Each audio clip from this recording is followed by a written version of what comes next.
van die groot vrae wat ek baie dikwels kry van mense, en dit is gemeentelede, gewone mense, studente, sal na my toe kom, en hulle sal vir my sê, Chris, wat dink jy van hierdie persoon se video's?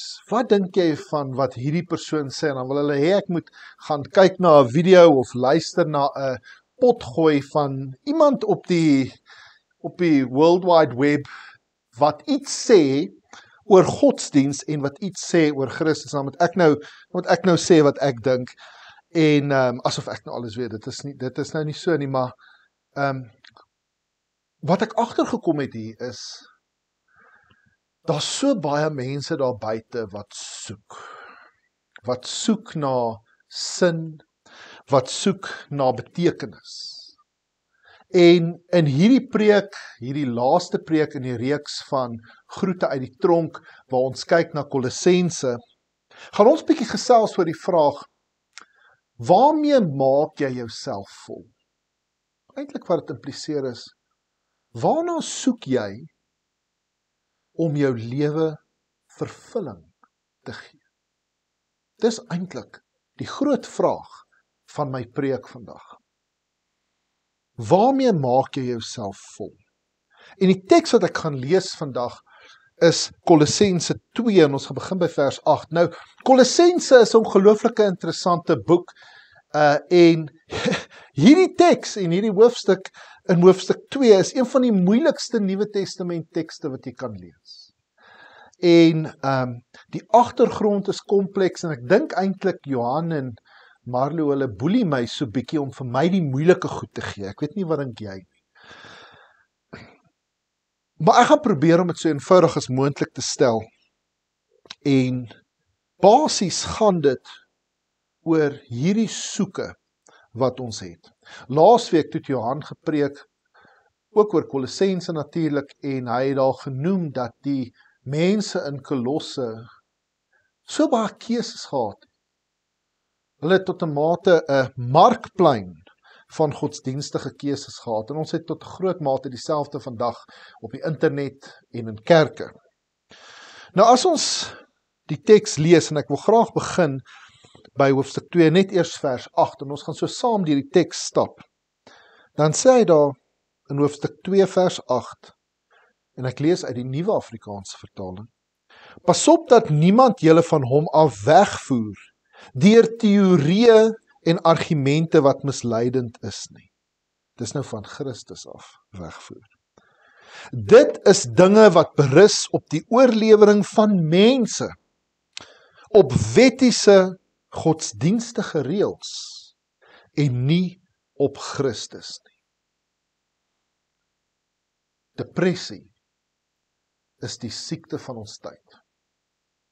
Daar is so baie mense wat struwel met depressie, wat stoei met sinneloosheid in die lewe. Want tot 'n groot mate is dit wat depressie is. Dit is die effek wat depressie op jou geestesgesondheid het. Jy verloor tot 'n groot mate sin in die lewe, jy verloor betekenis in die lewe, jy vergeet wat jou doel is. Al hierdie belangrike dinge wat ons elke dag dryf om uit die bed uit op te staan en ons lewens in te gaan, met ywer en met moed, dit alles ontbreek. Waar soek jy jou sin? En hierso sien ons dat Paulus vir die Kolossense waarsku en sê, pas op, dat jy nie weggevoer word deur hierdie leë teorieë en argumente en slim praatjies nie, wat eintlik net berus op mense se kennis, mense se idees, en op wettiese godsdienstige reëls en nie op Christus nie. Ons moet versigtig wees dat ons nie gaan en sin en betekenis en ons doel gaan soek op plekke en by mense waar ons dit nie gaan kry nie. En daar is so baie van hulle daar buite, soos ek vir u sê, amper weekliks vra iemand my, wat dink ek van hierdie persoon, wat dink ek van daardie persoon, en party mense is goed, en party mense se praatjies is nie altyd so goed nie. En daar's so baie mense wat ek agterkom, wat kennissurfers is.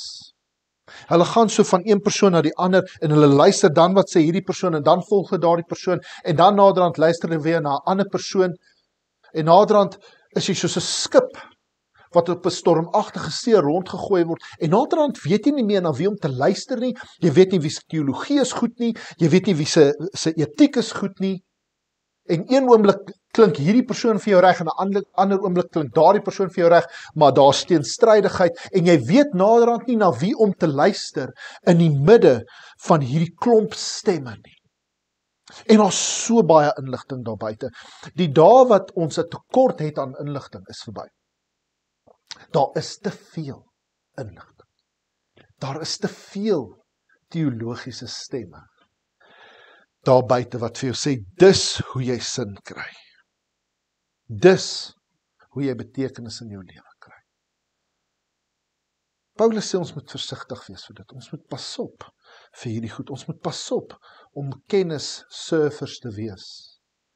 Om rondgegooi te word en weggevoer te word deur een teorie of een teologie en 'n ander.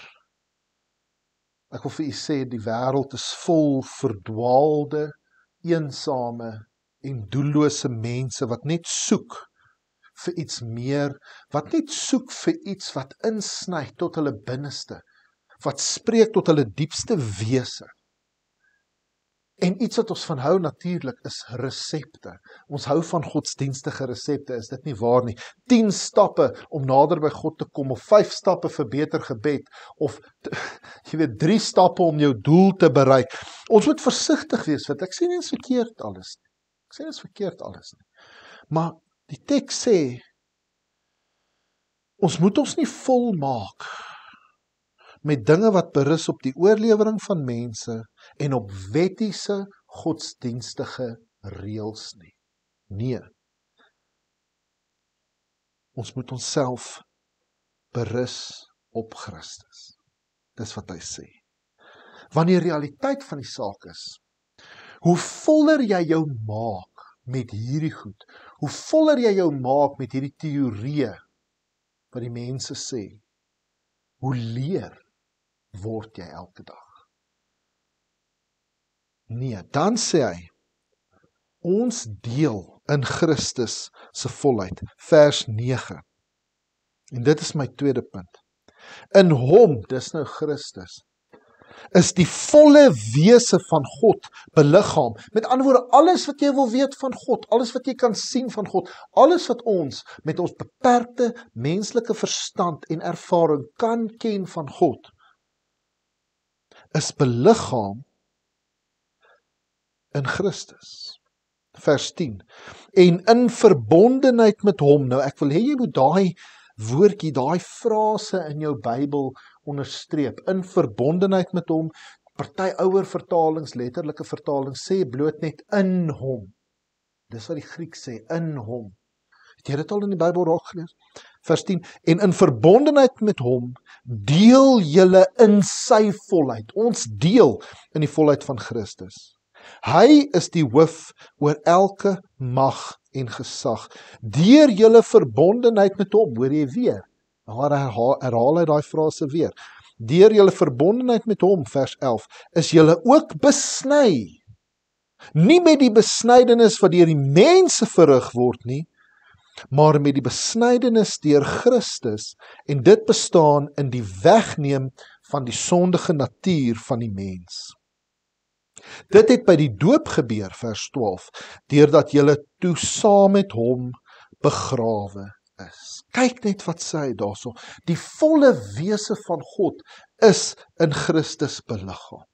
Ons moet in hom wees. As jy na die Grieks kyk, en ek het 'n bietjie na die Grieks gaan kyk van hierdie teks, toe het ek elke keer gekyk, hoe gereeld die Griekse uitdrukking in hom, in Grieks is dit en hoe, dit verskyn telke male,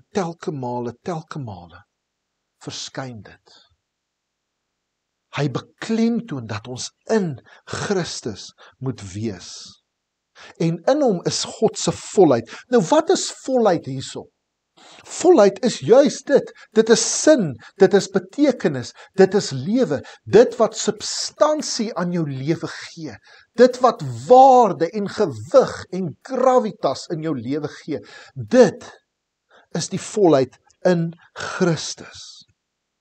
En dan sê hy daarso, dit wat ons van ons doel en ons sin beroof, word afgesny. Hy gebruik die beeld van die besnydenis, nê? Maar dis nie die besnydenis van die vlees waarvan ons lees in die Ou Testament nie.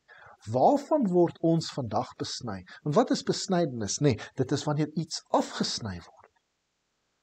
Ons het die besnydenis van die hart. En wat is dit eintlik? Die sondige natuur word afgesny en dit kan nie weer vasgeplak word of vasgewerk word aan ons nie. Dit wat ons sin beroof, dit wat ons laat verdwaal in die wêreld, dit wat ons depressief maak, dit wat vir ons sê, ons het nie betekenis nie, ons het nie waarde nie, daardie sondige natuur, wat vyandskap tussen ons en God bring, dis afgesny. En as dit afgesny is, kan dit nie weer vasgewerk word nie. En hy sê dan, dis wat by die doop gebeur, want die doop, wanneer ons gedoop word, is baie belangrik om gedoop te word. Ons beklemtoon dit nie altyd genoeg nie. Maar wanneer jy gedoop word, dis presies wat gebeur. Die ou mens gaan in die water en die nuwe mens kom uit. Die doop is 'n simbool van die dood en van die lewe. Die water is die graf. En wanneer ek mense leer oor die doop, sê ek altyd vir hulle, die doop kommunikeer 3 dinge. Dit kommunikeer iets van die verlede, iets van die hede en iets van die toekoms. En wanneer jy gedoop word, verkondig jy dat jy glo dat Christus dood gegaan het en weer opgestaan het, die verlede. Maar jy verkondig ook dat jy dood is, die ou mens, die sondige natuur is dood in die graf, in die water. Vir die Jode was water 'n simbool van die dood in die graf, né? Dink aan Jona. En as jy uit die water kom, is jy 'n nuwe mens. Dis die hede dimensie. En natuurlik die toekomstige dimensie van die doop is jy sê, ja, eendag gaan ek ook fisies doodgaan, maar ek gaan ook opstaan. En dis wat gebeur, is ons kry ons volheid van die lewe in Christus. Wat beteken hierdie? In verbondenheid met hom, in hom, en hoe in Grieks. Kom ek maak dit maklik. In verhouding met hom. As ek hierdie moes vertaal, as 'n Nuwe Testamentikus, hierdie frasietjie in hom, en hoe, of in verbondenheid met hom, ek sou dit vertaal het as in verhouding met hom. Want dit is waar die verskil lê. Jy maak nie jou lewe vol deur te luister na YouTube video's en dit wat jy op sosiale media kry en hierdie filosoof en daai Jordan Peterson en hierdie T.D. Jakes, wie ook al jy na luister, niks teen hulle nie, hulle doen goeie goed. En jy kan na hulle luister, maar moenie jou lewe vol maak met dit nie. Moenie jou betekenis en jou sin en jou rigting, moenie deur hulle bepaal word nie. Jou rigting word bepaal wanneer jy gegrond is en gewortel is in Christus, in verhouding met Christus, waar die sondige natuur afgesny is. En waar jy nuwe lewe het. En nou sien ons die gevolg van dit. Wanneer jy jouself nie steur aan hierdie leë-teorieë en argumente nie, en wanneer jy jouself vind in die volheid wat Christus is, in verhouding met Christus. Kyk wat sê hy dan. Hoofstuk 2 vers 12, die tweede sinnetjie. Deur julle verbondenheid met hom, onthou jy kan dit anders sê, in jou verhouding met hom, of deur jou verhouding met hom, as ons 'n ander vertaling wil gebruik, is julle ook saam met hom opgewek, omdat julle geglo het in die krag van God, wat hom uit die dood opgewek het. Julle was dood, deurdat julle gesondig het, en deurdat julle sondige natuur nog nie weggeneem, of afgesny was nie, sê die Grieks. God het julle egter saam met Christus lewend gemaak, deurdat hy ons al ons sondes vergewe het. Hy het die skuldbewys, kyk hoe mooi is hierdie in vers 14, hy het die skuldbewys met sy eise teen ons tot niet gemaak, Deur dit aan die kruis te spyker, het hy dit voorgoed weggeneem. Hy het elke mag en gesag ontwapen en hulle as gevangenes in die triomftog van Christus meegevoer. Pragtige retoriek, pragtige verse wat hier so. Maar wat is die groot ding wat jou hierso tref? Weet, ons dink opstanding beteken as ek dood is, eendag gaan my liggaam uit 'n graf uit opstaan of uit stof uit of uit as uit weer saamgestel word. Dit verrassing, mense wat verras is, gaan ook 'n opstanding beleef, hoor. So, ons dink eendag as ons dood is, dan gaan ons liggaam op 'n bonatuurlike wyse geherkonstitueer word. Ja, dit ook. Maar dis nie waar opstanding begin nie. Luister wat sê hy. Ek sê dit weer. Deur julle verbondenheid met hom, deur julle verhouding met hom, is julle ook saam met hom opgewek. Dit is 'n toestand, weer eens, as jy na die Grieks, ek is jammer ek verwys baie na die Grieks, maar hierdie is 'n moeilike teks, en jy moet naby aan die Grieks bly. Hy gebruik daar wat ons noem 'n perfectum, dis 'n toestand. As jy kyk na die Griekse grammatika, na die tydvorme daar, dit is 'n toestand wat nou al gerealiseer is. En dis een van die kenmerke wat ons sien in die Kolossense brief. Een van die interessante kenmerke van die Kolossense brief is dit het wat ons noem 'n gerealiseerde eskatologie. Nou wat beteken hierdie groot teologiese uitdrukking, gerealiseerde eskatologie? Al wat dit beteken is die eindtye, die laaste dinge het alreeds vir die skrywer gerealiseer. Die eindtye het gebeur toe Christus opgewek is. Dis 'n gerealiseerde eskatologie. Met ander woorde, die opstanding is nie net iets wat hy na uitsien in die toekoms nie. Ja, daar gaan 'n opstanding, 'n fisiese opstanding uit die dooies wees, maar dis nie waar dit begin vir die skrywer. Die Kolossense sê, opstanding begin nou. Opstanding is nou. Die oomblik wat jy jou volheid, is dit nie ongelooflik nie, die oomblik wat jy jou volheid in Christus beleef, het jy 'n opstanding beleef. Meeste van ons kyk uit na die opstanding uit die grond en uit die graf en uit die as, maar jy het nog nie in jou hart en in jou kop en in jou siel en in jou gees opgestaan nie. Verstaan ons dan nie dat ons eers hier in ons kop en hier in ons hart 'n opstanding moet beleef, voor ons in ons vlees en in ons bloed en in ons graf enige opstanding gaan beleef nie. Hoekom wag jy vir die graf om 'n opgestane te wees, as jy nou al kan leef soos 'n opgestane? Wat hy eintlik sê is, moenie 'n zombie wees nie. Net daar's vreeslik baie zombies deesdae in die flieks, amper elke tweede reeks of fliek is zombies, apokaliptiese goed. Weet jy hoe baie geestelike zombies is daar? Mense wat dood is aan die binnekant, mense wat nie sin het nie, mense wat nie daai volheid het nie, en dit maak jou dood aan die binnekant, en dis wat die sondige natuur doen, dit maak jou dood, sê die teks. En ja, ons is begrawe, want wat maak jy met 'n dooie? Jy begrawe 'n dooie, maar ons is reeds opgestaan. Jy moet nou al begin leef soos iemand wat opgestaan het. En wanneer jy leef soos 'n opgestaan en 'n nou al, dan beteken dit, daar is geen eise van die wêreld of van die bose teen jou nie. Daai dinge wat teen jou getel het, weet jy, dis 'n wonderlike beeld. Daar is geen meer geestelike skuldeisers wat na jou toe gaan kom en sê, jy moet nou eers betaal vir hierdie dinge, vir hierdie foute wat jy gemaak het nie, of vir dit en dit en dit wat jy is nie. Daai dinge wat jou leeg maak, daai dinge wat jou depressief maak, daai skuld is weg. Hy sê die pragtige woorde, deur dit aan die kruis te spyker, het hy dit vergoed weggeneem. Hy het die skuldbrief gevat en gesê, dit is betaal. Dis 'n kragtige boodskap.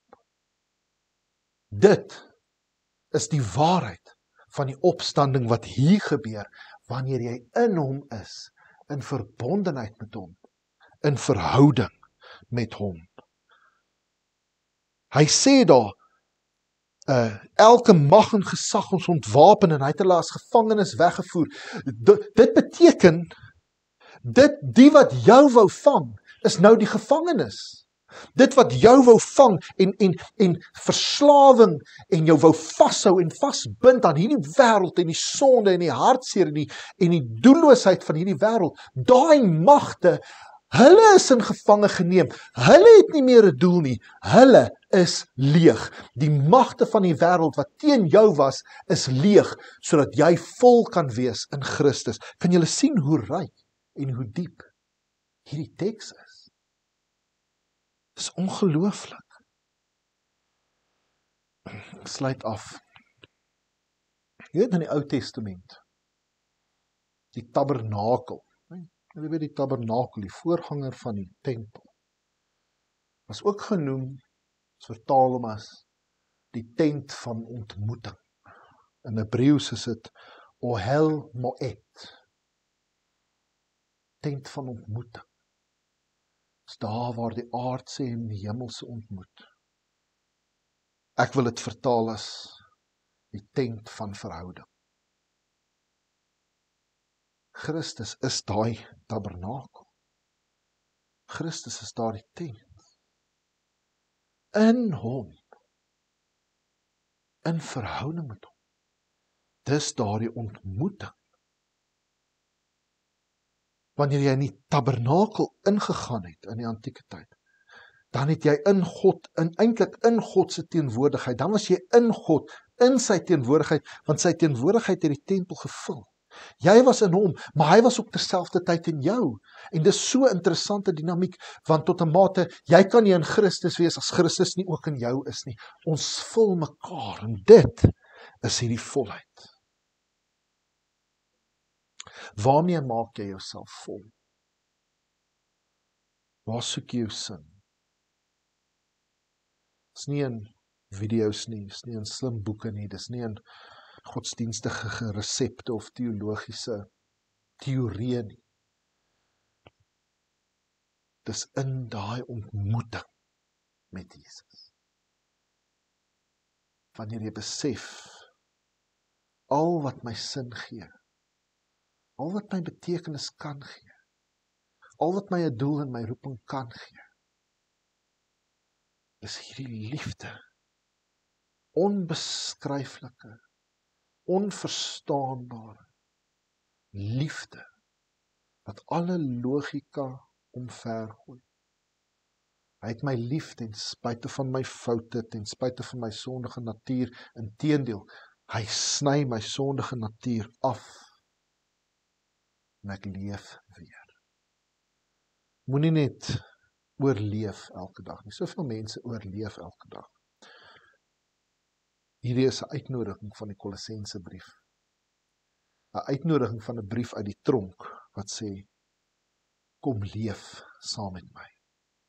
Maak jou leeg van al hierdie ander sinnelose praatjies en leë inligting. Maak jou vol met die kennis en die teenwoordigheid en die verhouding met Christus. Kom ons bid saam. Here, baie dankie vir hierdie wonderlike waarheid wat hierdie teks vir ons gee. Ons hoef nie ons sin en ons doel en ons betekenis in slim praatjies van die wêreld te gaan soek. Dit begin met 'n hart-tot-hart verhouding met U. Dit begin wanneer ons in U is, in verhouding met U staan.